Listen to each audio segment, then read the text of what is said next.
என்ன இந்த காதில் வாங்கி அதை அந்த காதில் தள்ளு.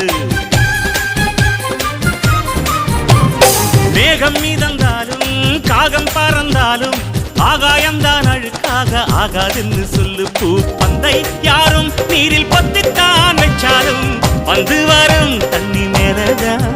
ஆட உன்னை யாரும் ஓரம் கட்டித்தான் வச்சாலும் தம்பி வாடா வந்து போடத்தான். மூணாம் பீரை மெல்ல மெல்ல வெண்ணிலவாய் மின்னுவதை மின்மினிகள் தடுத்திடுமா?